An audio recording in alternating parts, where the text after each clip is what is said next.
Hello everyone, Alistair Gold here. A Champions League victory! It wasn't pretty. It was pretty ugly. And it could have gone the other way at a couple of points. But look, Spurs got a win. They opened their Champions League campaign. Thomas Frank's Champions League debut. Quite a few of the players actually Champions League debut. And they got a win. And ultimately in Europe's top competition, being at the top table, you've just got to ground out a win sometimes. There's loads of little facets to it that we can speak about, and especially the night itself, which was weird. I mean, we can just start right there. It was like it didn't really have the glitz and the glamour that we would expect from a big Champions League night of return to the competition. 2.5 years since they last played in the competition. They ultimately did get the job done, which was the main thing, but it was just something a little kind of off-key about the whole night for me. I don't know why. It began with, there was a great TIFO. THFC Flags did a great job, a terrific TIFO, and it's like, love those. They always look fantastic. But I think for me, and some of the boys in the press box know my feelings on this song because they've heard me say it back in the past when it used to be played before matches. There was this really downbeat rendition of Can't Smile Without You. And it's a song that I like after a game. I like it when the away fans sing it at games as well. But for me, I might have even said this in videos before a game, you want a real adrenaline pumping song to come out if you're going to play something. That song is a very nice song. It has never, ever kind of got my blood pumping in any way, shape or form. I know there's a lot of people that utterly love that song and would have it played throughout a match if they could. But for me, it just started playing before and it just, like, everyone was like, ah. And it just kind of, I felt it just took away a little bit from the proceedings. I want to hear that sung afterwards if Spurs have won. But beforehand, look, I know a song was not responsible for the performance, for the crowd or anything, but I'm just very much of the belief that you want the crowd fired up before a big Champions League night. And yeah, it doesn't do that. It doesn't do that for me. I'm not saying it's a bad song. There's some people that really attach to that song. They get very upset if you say anything about it. But yeah, I wanted something a bit more oomph to it. The crowd itself, it was only 54,755, the crowd. And that's on Spurs' return to the Champions League. I think it said as much about the pricing of the fixture as anything. I know, obviously, you'd have seen the images of the club sending out emails, I think, was it a week or two before the game, kind of saying, groups of 6 can sit together if you want to bring your friends. It was very much, please buy tickets. And clearly it didn't work. And bearing in mind, it's a 62,850 seater stadium. To fall that far short. I know a certain amount of that is the away fans. They had, I think, a 3,000 allocation. Only 220 turned up in their bright yellow shirts. I think they kind of voted as well. That, nah, you're all right. That's fine. You can leave your trip to London on this occasion. But it just, there were quite a few empty seats you could see. I just quite disappointing. And like I said, I do think it goes back to the pricing. Do they put it as a category B, I think? I'm guessing they're thinking, return to Champions League, yay! But a lot of fans were like, Tuesday night, I think some people were telling me some of the prices of the tickets that were left were like up to £90. And I get that. I absolutely get that being too expensive for a night like that, and especially in the attendance shows it. And to be honest, the match absolutely summed up the mood. It really did. The football on the pitch just matched the mood in the stadium, and it matched the fact that there was all these empty seats you could see dotted around the place.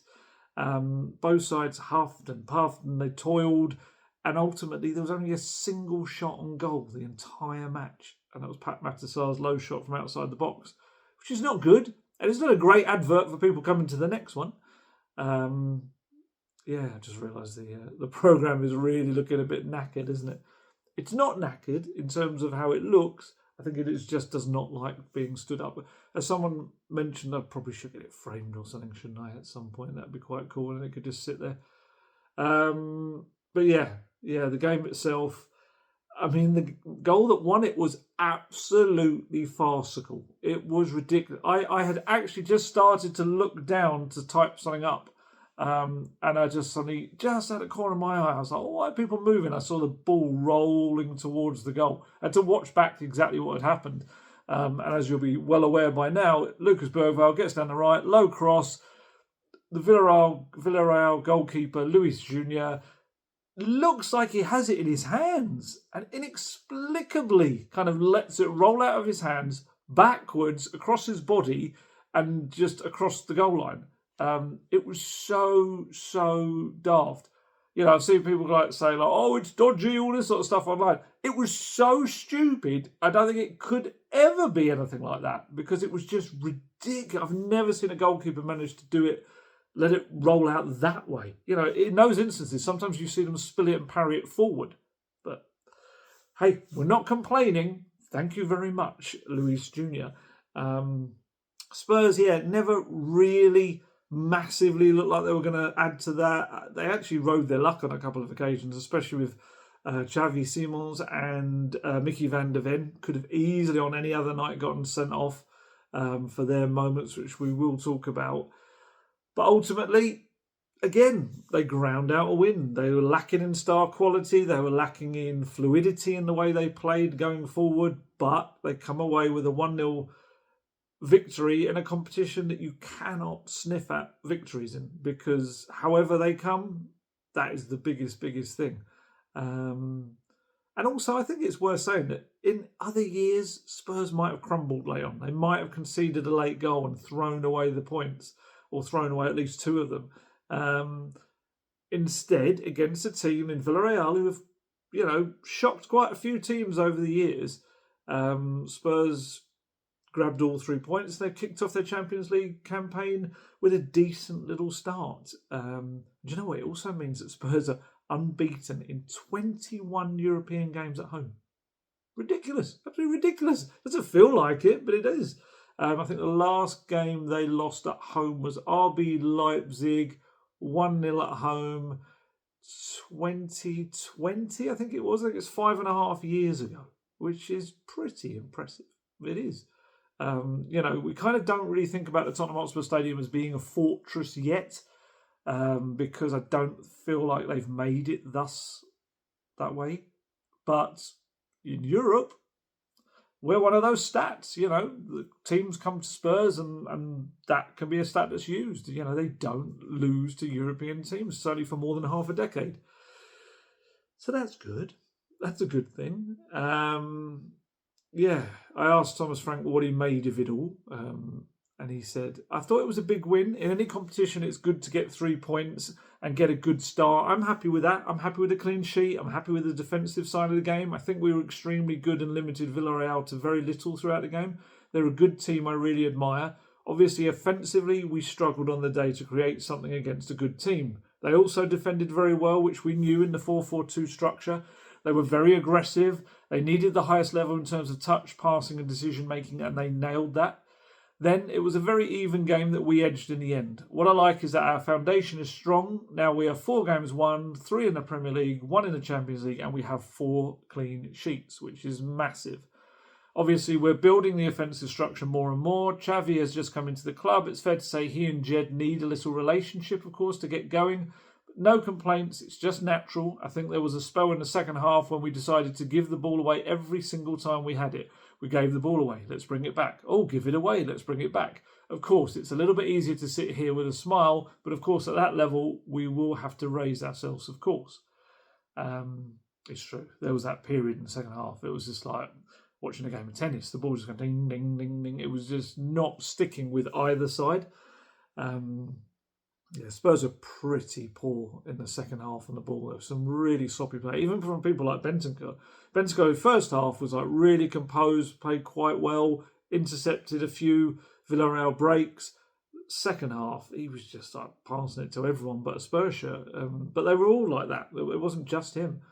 And look, the defensive structure is there. I still think some teams with better finishers are going to make them pay if they don't completely sort the defensive structure, but he's getting there. You cannot complain with 4 clean sheets in 4 victories and 1 goal conceded in the other one in the Premier League.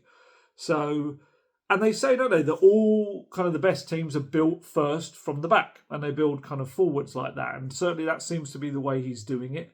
And like I say, 4 clean sheets in 5 games with 1 conceded. It's not normal for Tottenham Hotspur. That's a bit weird. We're not used to that. So I get that. And Lucas Bergvall said in his interview after with Amazon Prime, he said, we talked a lot about clean sheet mentality this year because we conceded a lot last year. They did not have a shot on target, so we did a really good job.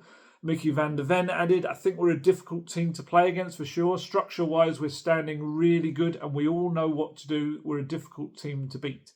And I think the key now for Thomas Frank is to make sure that these are the foundations he's building rather than the whole building. Because, you know, if we're going to be completely honest, a certain Nuno Espirito Santo went through his first month at Spurs with, stop me if this sounds familiar, 4 clean sheets from the first 5 matches and they only conceded once. Hello! It's the same thing. Although I would say, of course, in this instance, Spurs have scored more. They've got 9 goals in those 5 matches compared to 6 they got under Nuno, and that was bumped up a little bit by Conference League win against Pesos. I think it was a 3-0. Yeah, so it is different. I get that, but it is just very, very similar in terms of the clean sheet aspect to it. And we know what happened next, and we don't want that to happen next to Thomas Frank. What I would say about his system, it is built on this very solid defensive structure, and the attacking is very reliant on a couple of things. One is pressing around the pitch. Kind of the pressing is almost the creativity, but they also have usually one playmaker. And, of course, there's huge importance on free kicks, restarts, all of that. And I think it's key to kind of ensuring that we don't have more games like last night in terms of being shot shy, and the same with the Bournemouth match, is unlocking the playmaker, but also ensuring that the team is rotated enough that there is a freshness to be able to constantly press high up the pitch over and over and over again, because that turnover, the winning the ball high up the pitch, is going to account for a lot of goals for Spurs this season if the players are fresh enough to do that. I mean, we saw that last season. The aim was to press, but they just were so knackered that they had to change the game plan. And yeah, for the Thomas Frank system to work, it's going to need the press, and it is going to need that, for me, a central playmaker, but we'll talk about that in a moment as well. He said after the game, he said, this team, these players, we will score goals. There's no doubt of that. I know we only scored an own goal today, but we will score goals. I'm not in doubt of that. I think the big thing was that we needed to defend better. So we worked very, very hard on the structure, key principles, recovery runs, doing the tough jobs. That gives you a top opportunity to win games. And we have proven that so far. He likes the word top. You notice that. It's one of the words I kind of, ding, you hear it all the time. He likes top. Keep an eye or an ear out for that. In terms of the playmaker, of course, it is Xavi right now. It's very early days for him. And, he's only 22 and thus far has been used out on the left, despite Thomas Frank telling me last week that the majority of the time he was going to play him as a number 10. But I get it, in terms of what he's trying to do right now. He's starting him out there, getting him used to the Premier League, I suppose, in a role that maybe isn't as crucial defensively, although it does create a lot of work for the left back.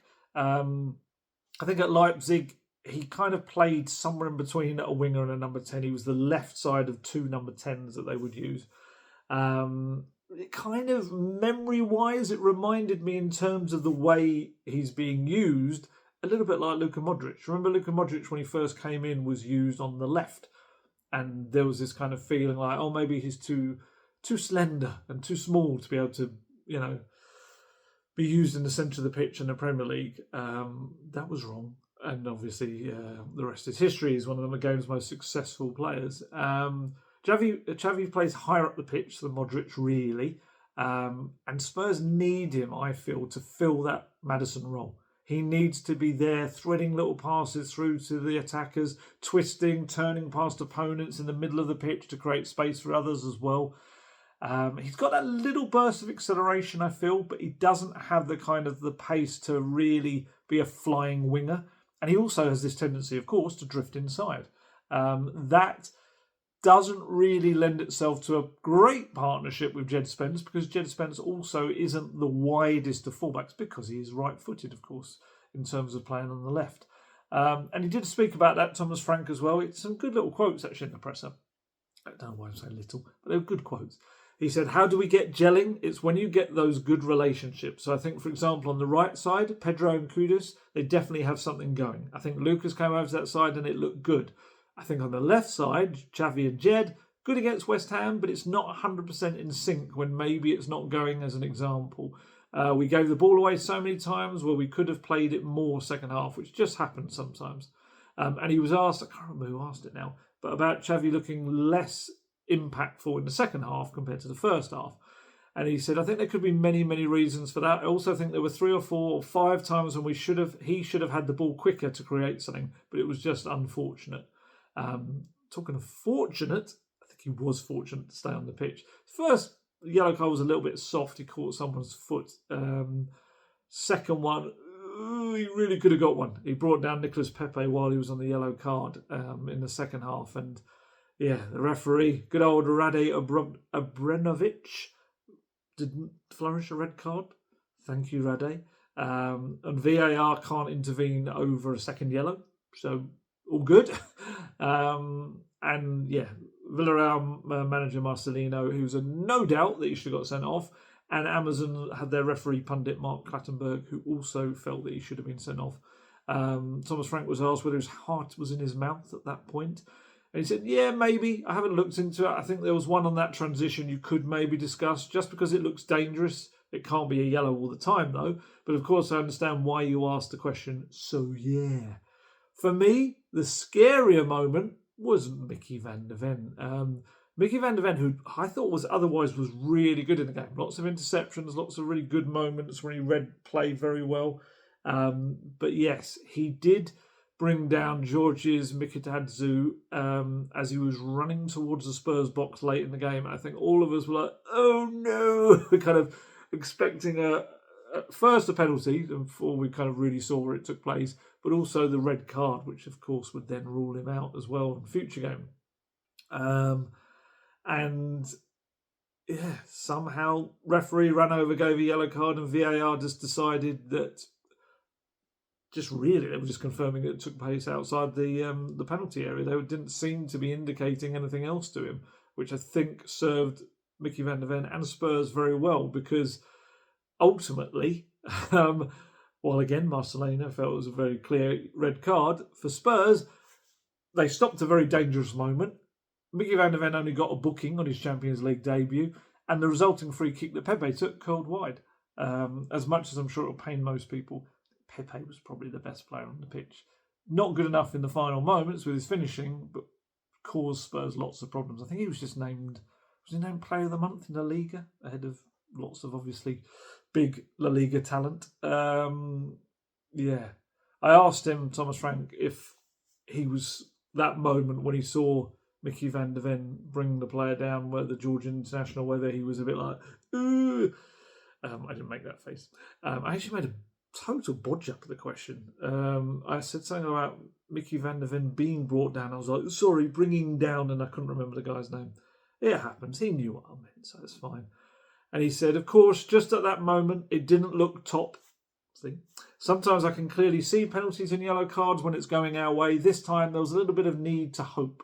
But when I've seen it back, clearly outside our box, clearly he's a little bit in front. It's a free kick and a 0 call.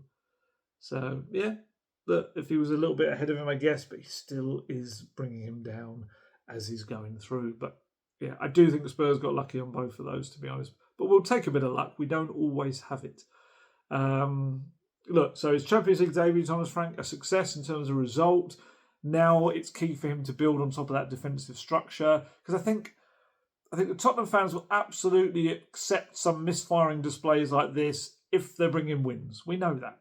Sometimes it's a means to an end kind of thing.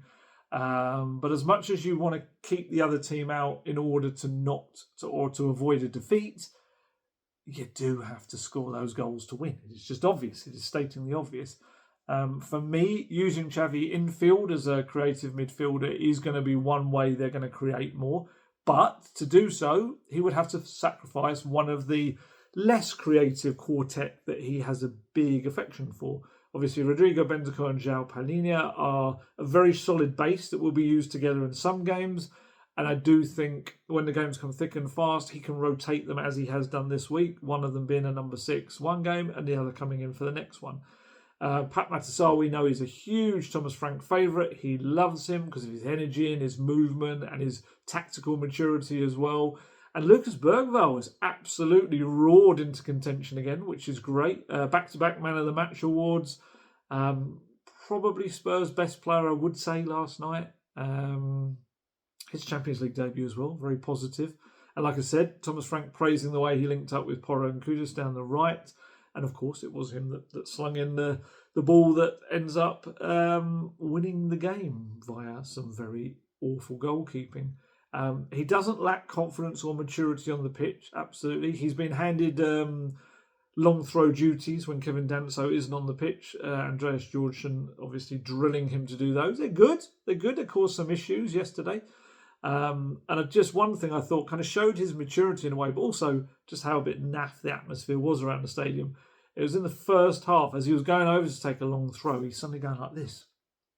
Like that kind of thing, as if to say, come on, let's get going. And it did work, as he was kind of aiming it towards the West Stand. And there was a little bit of noise, although I think he then kind of lost a bit of momentum because the ball he picked up was all soaked and he wanted to find a new ball. So it was dry, obviously, to throw it. They used to have towels by the side of the pitch, but I don't think you're allowed to do that anymore. I think it's frowned upon. But yeah. The other thing that was remarkable for me was that, did you know last night was Lucas Bergvall's 51st game for Spurs? That is insane. You know, he is 19. He's been at the club just over a year. For a little bit of context, Christian Romero's played 130 games in 4 years. So Bergvall's played more than a third of Romero's games in a year. Just shows that how trusted he is despite his age and how available he's been. Obviously, he missed out on the final and the semi-final second leg, was it? But, you know, he is a guy that is very durable and he's got the kind of energy of youth to kind of play again a few days later.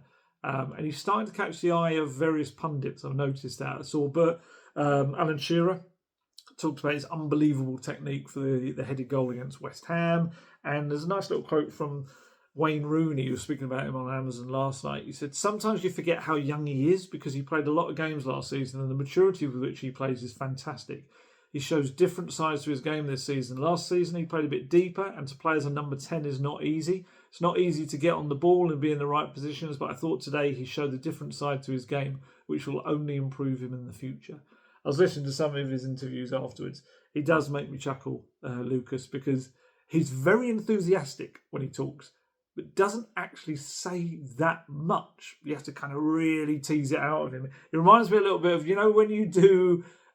used to as a kid, you do an exam and you would copy out the question as the start of your answer, maybe just to fill space, to add words, I don't know. He's a bit like that in his answers. He will kind of repeat your question as his answer. He's only 19. Although, as I said, I went out to Stockholm and did a really good interview with him before he came to Spurs. I wonder whether he's been media trained a little bit in the other direction by Spurs. And now he just offers short, sharp stuff and doesn't kind of go into it too much. Whereas, when I spoke to him out in Sweden, he was really good, really interesting. I had to knit answers together a little bit because as a teenager, sometimes they are going to say short stuff. But I just love how enthusiastic he is.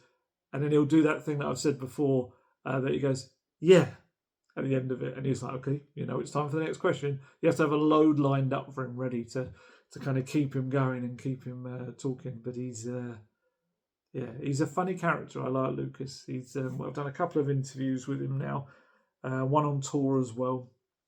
No, actually, I've done 3 now, maybe, with him.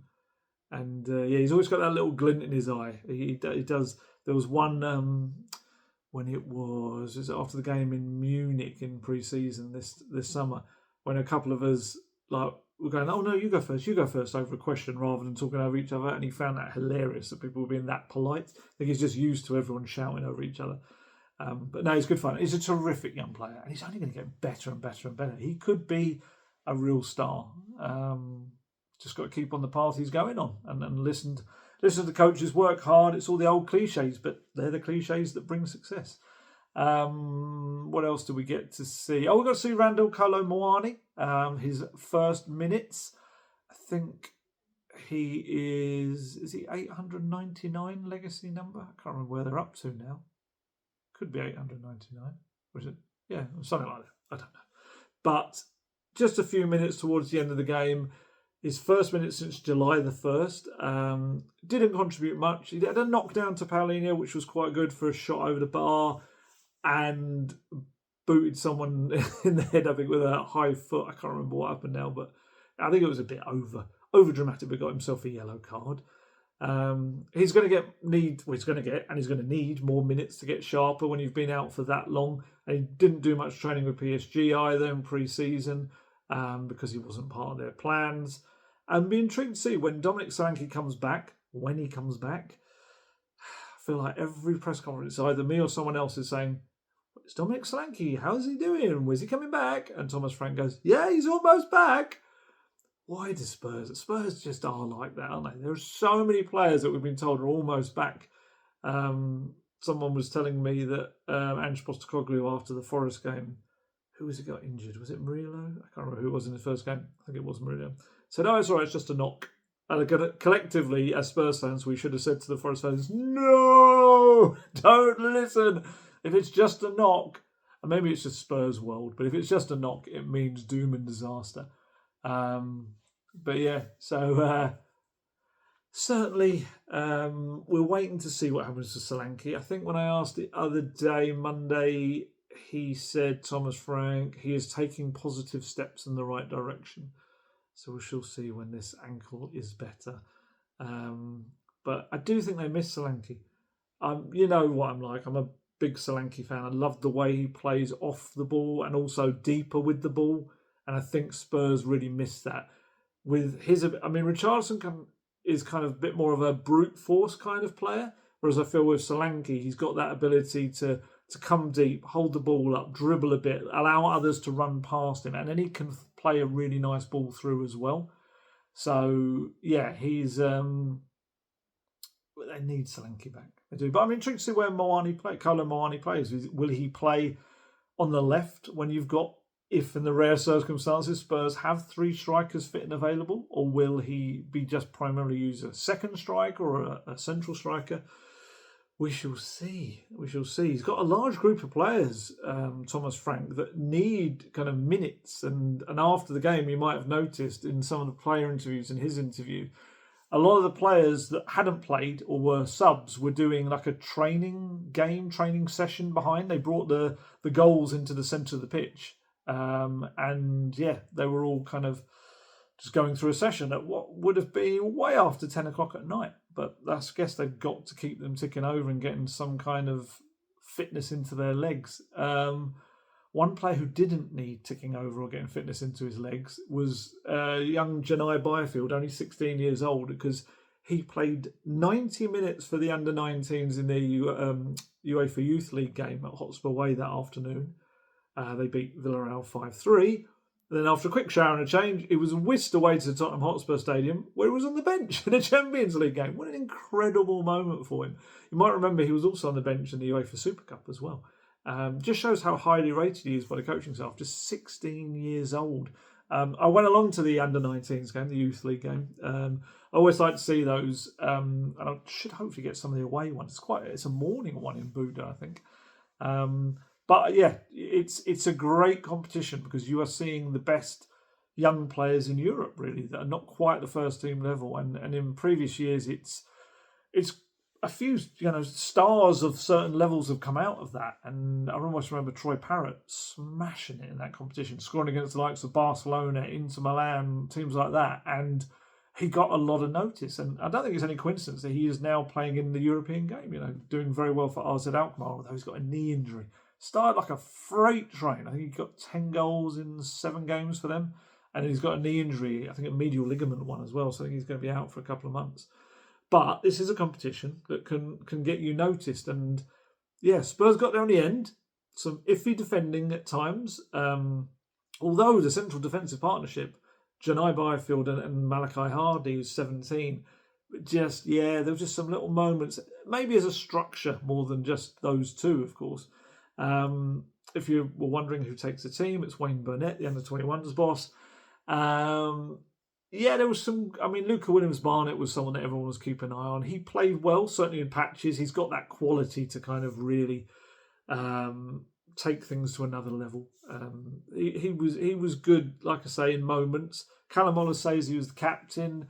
You can see at 18 years old, he's ready for a loan now. He's ready to push on and move on and play a little bit of senior football. I thought Teenan Thompson, I think it's pronounced. Teenan Thompson and Reece Elliott-Paris were good in attacking roles. Teenan Thompson, unfortunately, fell really awkwardly and just had this. It was a bit like Matisse Tell the other day at West Ham when he just kind of kept playing. He just go off. And he went all the way from the first half into the second half with this issue, and he was limping around until they eventually took him off. But Williams-Barnett kind of was the first one to grab the game by the scruff of the neck, played a lovely little through ball, the ones I was saying I want Xavi to play. He played it through to Thompson, and he slotted really nicely, actually, over the on-rushing keeper. Williams-Barnett had further opportunities. He picked up a loose ball, actually rounded the keeper and somehow screwed it wide. I don't know how he managed that. He had another volley from a good position that went wide.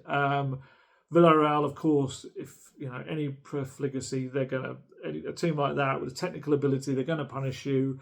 Sergio Martins curled a lovely lobbed effort from just over the halfway line over. Sam Archer was way out of goal. So that was 1-1. Then Reece Elliott-Paris scored an absolute rocket on the turn. Lovely shot into the top corner. Leo Black had done really good pressing to get the ball to him. Seesaw nature of the game, though. Iker Mateos, low equaliser early in the second half. Then we had a little moment where Williams-Barnett just showed he's 16 and showed he's got to learn stuff. It was a very complacent flick on the edge of his own box. It was a little bit of a kind of, I can do this. But it was nowhere near the defender who was trying to knock it back to. And it gave the ball to Villarreal out of nothing. That was for that second Villarreal goal. It's all part of a player's development, though. You're not going to go in too hard on a player like that. He's going to learn from it. His natural gifts are very clear. He's got, and I'm talking very early shades of that kind of instinctive flair of some of the Spurs Mavericks over the past, like the Hoddles, the Jun'ai, Berbatov, that kind of. He's got that natural ability you can't coach. And I think it's quite interesting to see how he fits inside a structured unit when he is that kind of maverick player, because he knows he can beat an opponent at will. And he controls the ball as if he was just born with a football. It's just, it's knowing when to have those moments of creativity, when to beat a man and then play the ball rather than trying to beat a second man. I think they played him coming off the left a lot for the under-18s last season. This time he was on the right. Mixed success, I would say, but he does have that quality to take the game to another level. James Rousel, big defender, headed home Spurs third. Harry Burns free kick, but of course Villarreal knocked him back again. Ika Baranano heads in. I don't know why I did weird little pronunciation of it. But then that's when Williams-Barnett stepped up, and that's, I guess, what the best young players do in those kind of games. They show that they're a kind of should be another level on many of their counterparts. And he had a low shot that the keeper palmed around, which was nice as well. But then he just took the ball beautifully into his stride on the run. Got down the right, smashed the ball across, didn't quite get to Elliott-Paris because Pedro Luque Jimeno sent the ball into his own net. So that was cool. And then he scored his own goal right at the end. Miracle Adewole, who came on for Teenan Thompson, had a shot that was saved, came back to him. He did well not to just fire it back at goal, looked up, saw Williams-Barnett and knocked it across to him. And rather than, again, showing a little bit of quality, rather than just instantly try and hit it into the goal, took a touch, defender slides by and he puts it in the bottom right corner. It was a very clever finish. He limped off actually towards the end, Williams-Barnett. He'd had a bit of an off-the-ball clash. I don't know what the Villarreal player did to him, but he was very unhappy with him. And the fact it shows the quality of Spurs' youth sides right now. Oliver Boast, who came in from Leeds in the summer, scoring goals for under 18s now, replaced him. So yeah, good quality to come on. So yeah, good for the team. Good for them to get this experience of European football on top of other stuff.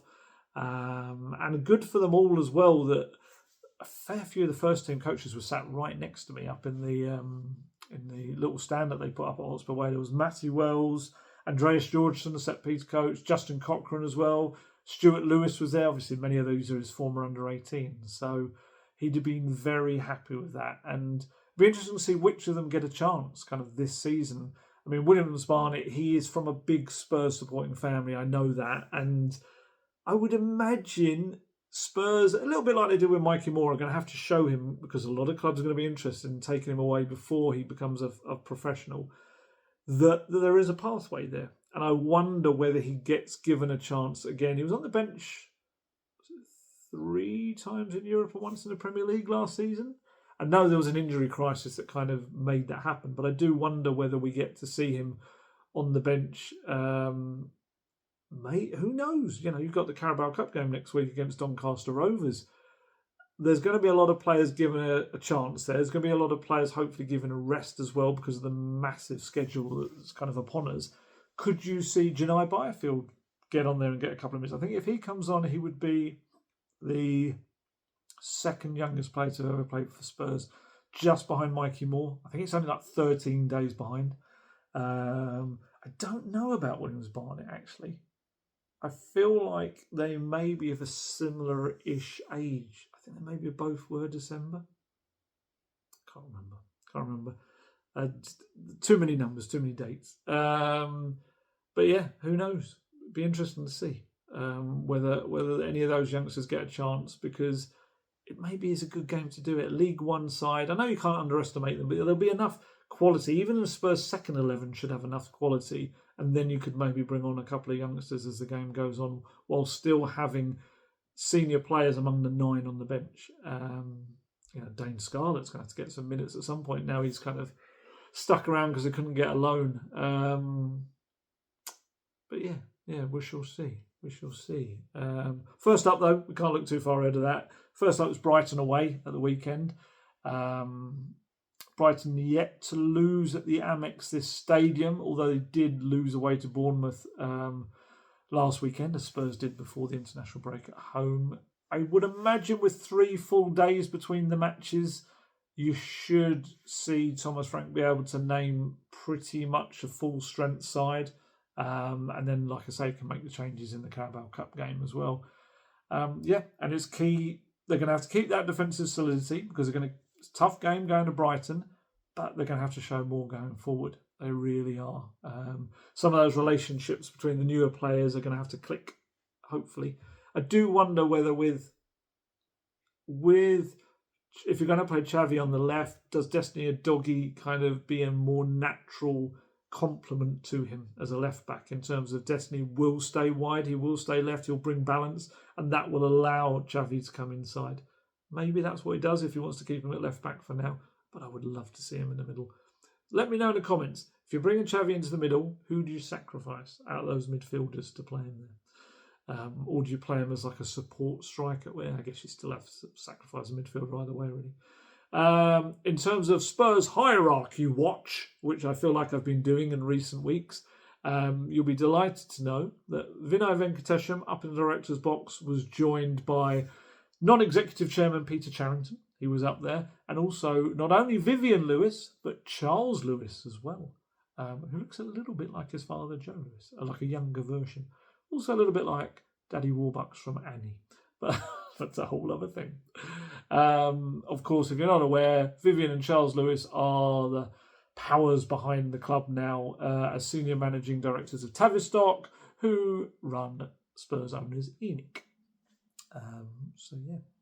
That was Hierarchy Watch for this week. I've got a loan roundup I can do for you before I head off, because I did a little kind of look around on all of those today. Poor Luka Vuskovic. It was his Hamburg debut, and he and Hamburg had a mare.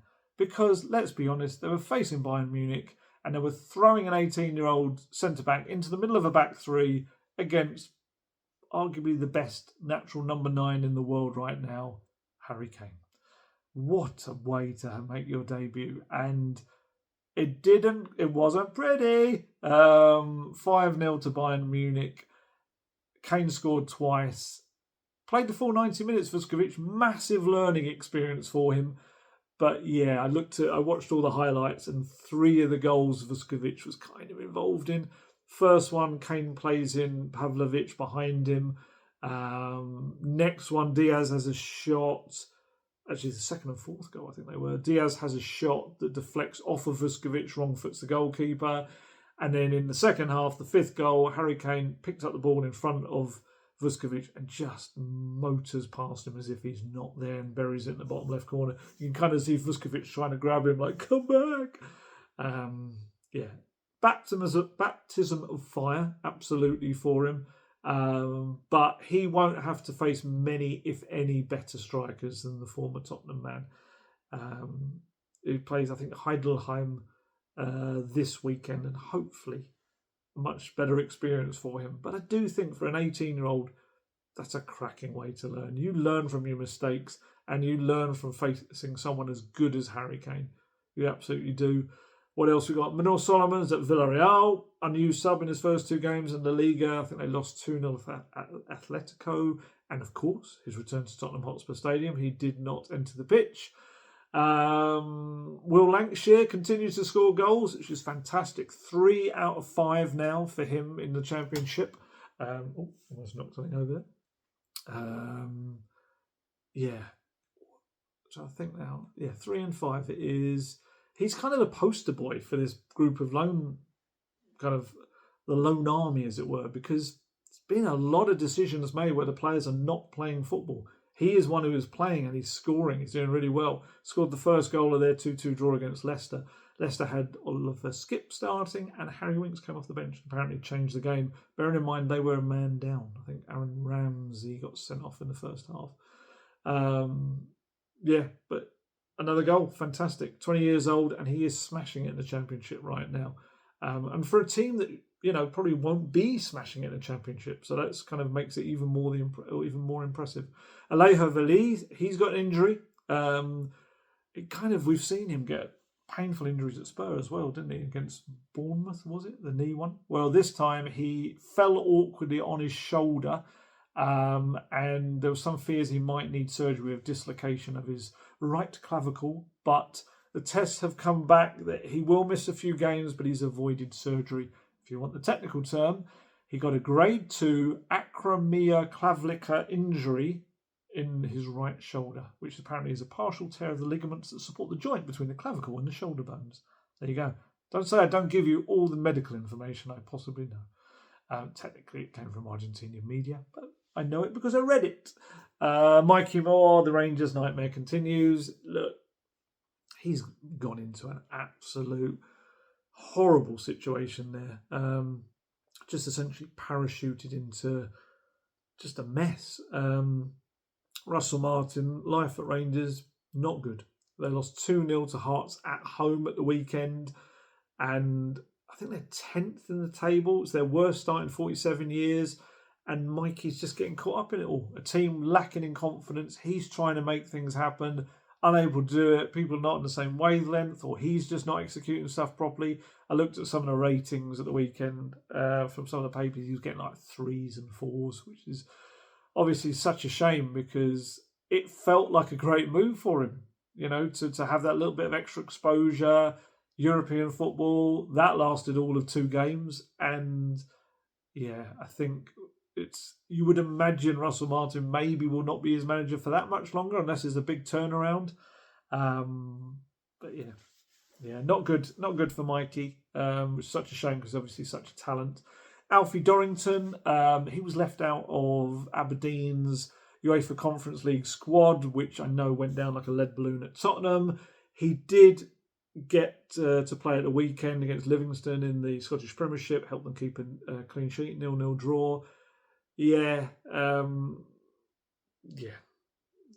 I don't think Spurs had any anticipation that he was going to be left out of their European squad after being a part of them winning the Scottish Cup last year that got them into European competition as well. But you can't control what the loan clubs do. You can just, maybe not give them a player again next time. Hopefully, you'll still get lots of minutes domestically, but just a strange. I think it was quite a surprise decision in Scotland as well. Bear in mind, he played so much towards the end of last season. Hasn't been playing as regularly. He's kind of been in and out either every other game he's been starting. Alfie Devine back in action for Preston North End. He had that muscle injury, so he missed the last game, but he was back. Got a 6.5 in the Lancashire Post player ratings. He did lots of quality in his set pieces, apparently. Jan Yang at Portsmouth is just fourth game in a row in a championship. He's just been an unused sub on the bench. That has not been a good loan. Same really thus far with Jamie Donnelly and Ashley Phillips at Stoke. I think Jamie has sat out the last 3 in the championship, watching on from the bench. And Ashley Phillips the last 2. He's just watched on. And the trouble is they were playing in the Carabao Cup, but now they're out of that. That was like the one avenue for them to get minutes. So, as I said before, we saw with Jamie at Leyton Orient last season, he wasn't starting matches and suddenly became integral to the side. So hopefully that happens at Stoke. But yeah, not good. He did play for Northern Ireland again in the international break, got another cap, senior cap, 14 minutes at the end of the game against Luxembourg, which they won, I think. Ashley Phillips made his under-21s debut as well. Came on at the end of their 2-0 win against Kazakhstan. So, international highlights, but just nothing on a club level. That Stoke loan's looking like a stinker at the moment. George Abbott is playing for Wycombe Wanderers in League One.